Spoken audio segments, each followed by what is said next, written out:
Hello students, आज हम एक ऐसे चैप्टर की शुरुआत करने वाले हैं जो आप रोज यूज करते हैं, लेकिन शायद ही कभी आपने सोचा होगा कि इसके पीछे केमिस्ट्री का कितना बड़ा रोल है। आप सब मोबाइल यूज करते हैं, मोबाइल बैटरी यूज करते हो, रिमोट यूज करते हो, इन्वर्टर यूज करते हो, कार या फिर बाइक में भी बैटरी देखी होगी आपने। कभी सोचा है कि ये बैटरी के अंदर आखिर होता क्या है? बैटरी इलेक्ट्रिसिटी कहाँ से लाती है? क्या बैटरी के अंदर कोई छोटा पावर स्टेशन लगा होता है? नहीं, बैटरी के अंदर केमिकल रिएक्शंस चल रही होती हैं और यही केमिकल रिएक्शंस इलेक्ट्रिसिटी प्रोड्यूस करती हैं। इसी साइंस को हम इलेक्ट्रोकेमिस्ट्री कहते हैं। What is electrochemistry? It is chapter number 2 of class 12. Electrochemistry chemistry की वो ब्रांच है जहां हम केमिस्ट्री और इलेक्ट्रिसिटी के रिलेशन को पढ़ते हैं। अब इसकी हम डेफिनेशन लिख लेते हैं कि what is electrochemistry? Electrochemistry is the branch of the chemistry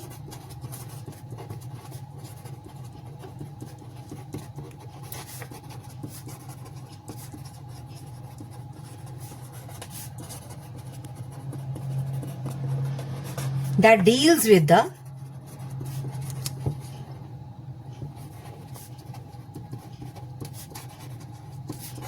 relationship between chemical energy and electrical energy.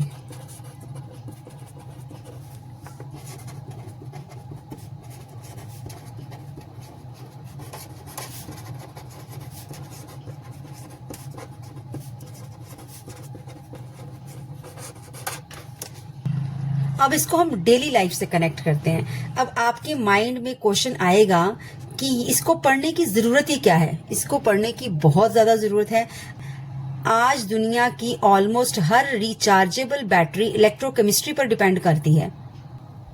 सो अब आपके माइंड में क्वेश्चन आएगा कि इसको पढ़ने की जरूरत ही क्या है? इसको पढ़ने की बहुत जरूरत है। आज दुनिया के ऑलमोस्ट हर रिचार्जेबल बैटरी इलेक्ट्रोकेमिस्ट्री पर ही काम करती है। मोबाइल बैटरी ले लो, लैपटॉप की बैटरी, इलेक्ट्रिक व्हीकल की बैटरी हो जाए या पावर बैंक या इन्वर्टर बैटरी, सब इलेक्ट्रोकेमिस्ट्री का ही एप्लीकेशन है। इसीलिए ये चैप्टर सिर्फ एग्जाम के लिए नहीं है, ये रियल लाइफ चैप्टर है। सो हमारा नेक्स्ट टॉपिक रहेगा electrochemical cell. What is electrochemical cell?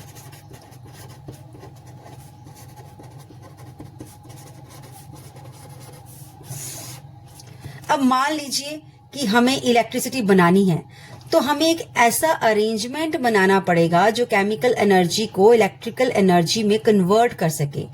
इस अरेंजमेंट को हम इलेक्ट्रोकेमिकल सेल कहते हैं। सिंपल डेफिनेशन में इसको याद कर लो, a device which converts chemical energy into electrical energy. A device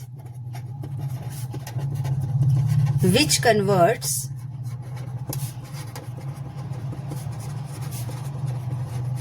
chemical energy into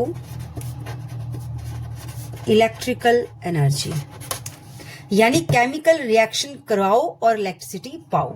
this is the electrochemical cell. अब इसके नेक्स्ट टॉपिक जो आता है दैट इज डेनियल सेल। अब हम समझेंगे सबसे फेमस इलेक्ट्रोकेमिकल सेल को, जिसका नाम है डेनियल सेल। अब एग्जाम में भी सबसे ज्यादा इसी से क्वेश्चंस आते हैं। इमेजिन करो कि हमारे पास दो बीकर हैं, this is beaker 1 and this is beaker 2। अब पहले बीकर में हमारे पास जिंक मेटल है और इसमें जिंक सल्फेट सॉल्यूशन है, और दूसरे बीकर में कॉपर मेटल रखी हुई है और कॉपर सल्फेट सॉल्यूशन है। अब दोनों बीकर्स को हम एक वायर और एक सॉल्ट ब्रिज से जोड़ देंगे। जैसे ये है एक वायर और ये सॉल्ट ब्रिज। इसी अरेंजमेंट को हम डेनियल सेल कहते हैं। Okay, there is one zinc rod, this is copper rod, and this is zinc sulphate solution, this is copper sulphate solution, this is a wire and this is a salt bridge. अब magic यहां start होता है। अब question ये आता है कि electricity कैसे बनेगी? जिंक और कॉपर दोनों मेटल्स एक जैसा बिहेव नहीं करते हैं। जिंक और कॉपर एक जैसा बिहेव नहीं करते हैं। जिंक बहुत एक्टिव मेटल है और कॉपर उससे कम एक्टिव है। ओके, जिंक को इलेक्ट्रॉन्स छोड़ने पड़ते हैं और कॉपर को इलेक्ट्रॉन्स लेना पसंद है। इसी वजह से जिंक जो है वो इलेक्ट्रॉन्स डोनेट कर देता है और कॉपर जो है उन इलेक्ट्रॉन्स को एक्सेप्ट कर लेता है। अब जिंक क्या कर रहा है वो देखेंगे कि zinc atom, this is zinc atom electrons loose करता है और आयन बनाता है। फॉर एग्जाम्पल यहाँ पे जिंक रोड में जो जिंक एटम्स हैं वो इलेक्ट्रॉन्स लूज करते हैं और आयंस बनाते हैं, like this. For example zinc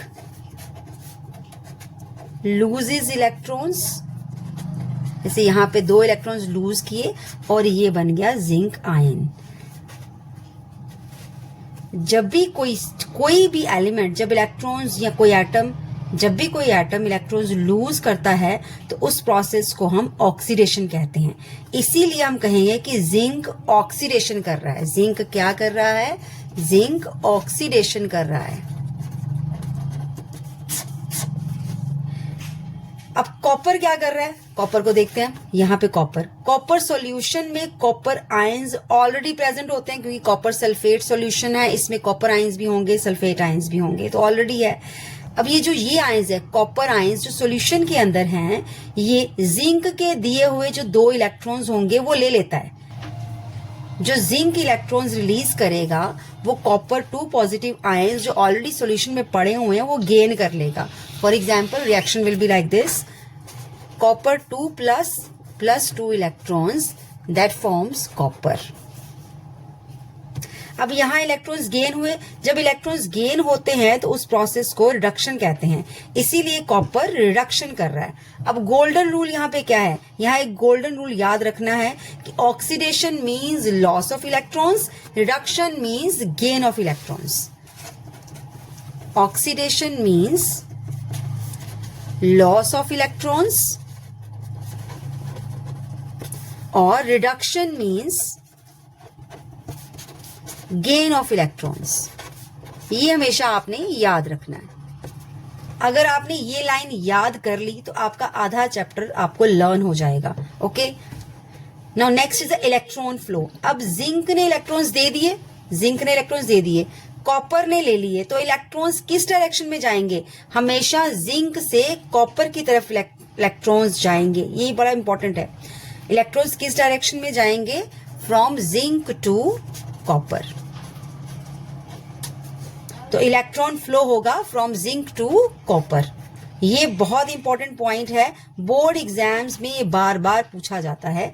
अब नेक्स्ट हम करेंगे एनोड एंड कैथोड। अब आपने एक और इंपॉर्टेंट नाम याद करने हैं, that is anode and cathode. यहाँ ऑक्सीडेशन होती है उसे हम एनोड कहते हैं और जहां पर रिडक्शन होती है उसे हम कैथोड कहते हैं।